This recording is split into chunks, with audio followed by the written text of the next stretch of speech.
Yo, you two, what it do? Hydric69, aka your mom's favorite mobile boy, back with another video. And today I'm going to be giving you guys some 1v1 tips and tricks, whether you're vibing in creative or in a mid-game kind of situation where somebody's trying to build battle you. All these tips will help you out and give you that competitive edge you're looking for to help win these fights consistently. Make sure you like, subscribe, turn on notifications, and comment down below. If you'd like to enter our weekly V-Buck giveaway, every Sunday in a community post I give out V-Bucks to a lucky subscriber. With that being said, let's get right into the video. So this is probably my favorite 1v1 start, just because it's really fun to do, and I think it's pretty simple to learn. So basically what you do is you do 2 spider climb 90s, and then you're going to go into a high ground retake. Now the reason you do the high ground retake is, after you do 2 after you do 2 spider climb 90s, like what I'm starting right now, you're going to be facing your opponent, and they're probably going to be facing you, whether they've done 90s or whatever type of build they've gone up, but most likely it's going to be 90s and they'll be facing you as well. So what you're going to want to do here is a high ground retake. Now I've broken this high ground retake before in other videos, and it's really not too hard to learn. It's probably the best beginner one, but what I like is it's so useful and you can do so many different variations with it.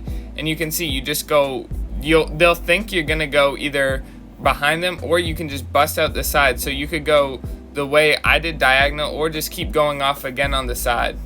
If you're going up against somebody who really likes to crank, I would highly recommend this high ground retake or 1v1 start. So basically what you're gonna do is start off with a spider climb, and this really just sets you up. So focus on just getting this right, and then once you spider climb, you go into 90s. Now the reason you don't start off by just doing 3 90s in a row is because that's really predictable, and that's what a lot of people do. So by going off to the side like this, they're not going to know immediately where to cone you, and this gives you the upper hand, and it's going to allow you to get high ground a lot easier, as well as outplay your opponent, because while they're looking for where you're at exactly to try and cone you and maybe stop you, you're already going to be up on height and be ready to get a shot off on them.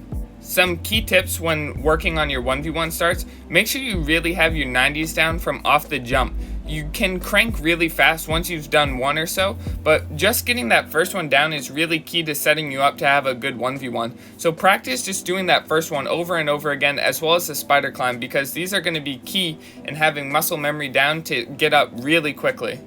Now what you're going to notice in this 1v1 start here is it's very similar to the last two, and the key thing I'm trying to show you with this one is once you've mastered your spider climbs as well as your normal 90s and a simple high ground retake, there are so many different combinations you can use, and you're always going to want to be switching it up. Now this is because you can't let whoever you're going against get used to the way you're getting height, because they're going to try and adjust to that and try and get a cone on you, and then they can just edit and get an easy shot on you. But if each 1v1 you're switching it up exactly how you're getting start, is really going to help you and be unpredictable.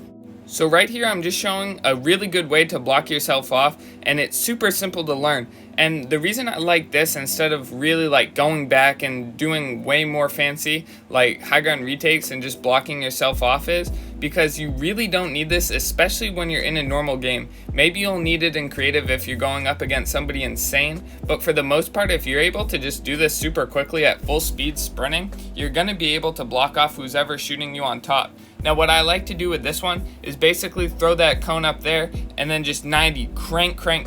So once you have your 90s down, this is going to be really effective for you, because usually you can get out of their way, and you're going to want to stick close to where they've cranked up in 90s, because then it's already hard for them to get an angle on you. And then once you've thrown this cone like right there, it's going to be almost impossible for them to find you at all.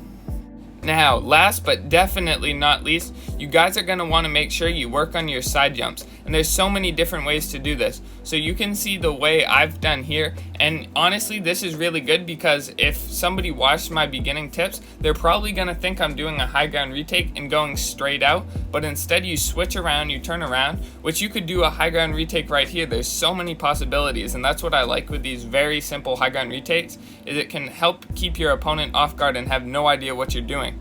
And you've seen, like, I put that stair behind me, because if they're behind me, now they can't shoot me. I could throw down another almost like blocker right here, what I showed you guys in the last clip with a cone, and that would block off my head. But it doesn't matter. Depending on where you are, you might not even need that like I'm doing here, and you can just crank and get height and keep doing side jumps as well as high ground retake.